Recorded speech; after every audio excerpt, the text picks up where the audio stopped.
the late 1970s, if you walked through the halls of the Frito-Lay manufacturing plant in California, you would see machines humming, executives in suits, and a young man named Richard Montañez. To the world, Richard was invisible. He was the man who cleaned the toilets, the man who mopped the floors, the man who picked up the trash that others left behind. He had no high school diploma.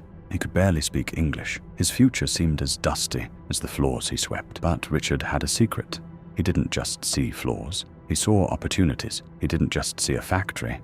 He saw a kingdom. Little did the billionaire executives know that the man cleaning their offices was about to save their entire empire with a single spicy idea. Richard's story didn't start in a boardroom. It started in a labor camp. Growing up in a one-bedroom apartment with 10 siblings, poverty wasn't just a word for Richard. It was his shadow. In school, he felt like an outsider. When other kids had sandwiches, he had a burrito. He felt the sting of being different every single day. One day, Richard came home crying because he couldn't understand the teacher. His mother looked at him and said something that would change his life forever. "Richard, when you feel like you don't fit in, it's because you were born to stand out. But standing out in a world that wants you to stay quiet is hard." At 18, Richard took the only job he could find, a janitor at Frito-Lay. He remembers the day he started. His father took him aside and told him, "Make sure that floor shines. Make sure people know a Montañez cleaned it." For years, Richard was the best janitor they had. But in the mid-80s, the company hit a wall. Sales were dropping. The economy was cold.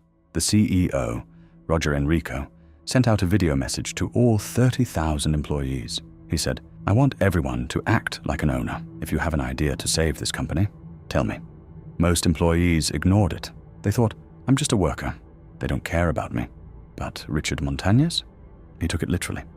He thought, "The CEO is talking to me." And then fate intervened. A broken machine, a plain, undusted Cheeto, and a spark of genius that started in a kitchen in a poor neighborhood. One afternoon, something went wrong on the production line. A machine broke down, and a batch of Cheetos came out plain, without their signature orange cheese dust. To anyone else, this was trash, waste, a mistake to be swept away. But Richard saw a blank canvas. He took a small bag of these plain Cheetos home. He remembered the street corn he ate as a kid in the neighborhood. The elote, covered in butter, lime, and chili. He thought to himself, why doesn't Frito-Lay have something for people who love spice? Why are we ignoring a whole culture? The kitchen laboratory. That night, the Montañez kitchen turned into a laboratory. Richard and his wife, Judy, began experimenting. They didn't have a team of food scientists or $1 million lab. They had a bowl, some chili powder, and a dream. Richard's kids were his first taste testers. He would shake the bag, coat the Cheetos in his secret spicy blend, and wait. When he saw their eyes light up, he knew he had found black gold. He called it Flamin Hot, the boldest move of his life. Now, Richard faced a wall higher than any he had ever swept. How does a janitor, a man who isn't even supposed to speak to the supervisors, reach the CEO of a multi-billion-dollar corporation? He didn't follow the rules. He didn't ask for permission. Richard went to the company library, found the CEO's phone number, and he dialed. The secretary answered. "CEO's office. How can I help you?" Richard took a deep breath, his heart pounding against his ribs. He said, "My name is Richard Montañez, and I'm calling from the Rancho Cucamonga plant." She asked, "Are you an executive? A manager?" Richard replied, "I'm the janitor, and I have an idea that will change Frito-Lay forever." The silence on the line. There was a long silence, the kind of silence that feels like an eternity. Most people would have hung up. Most people would have stayed in their place. But Richard remembered his mother's words. "You were born to stand out." Against all odds, the CEO, Roger Enrico, picked up the phone. He didn't see a janitor. He saw the owner he had asked for in his video message. He told Richard, "You have 2 weeks. Come to the headquarters, bring your product, present it to the board." Richard had 2 weeks to prepare for the most important meeting of his life. He didn't know what a marketing plan was. He didn't know how to make a PowerPoint. He didn't even own a suit. He went to a thrift store and bought a tie for $3. His wife, Judy, helped him knot it by looking at a diagram. He took some plain Cheetos bags, hand drew his own logo on them with markers, and sealed them with a clothes iron.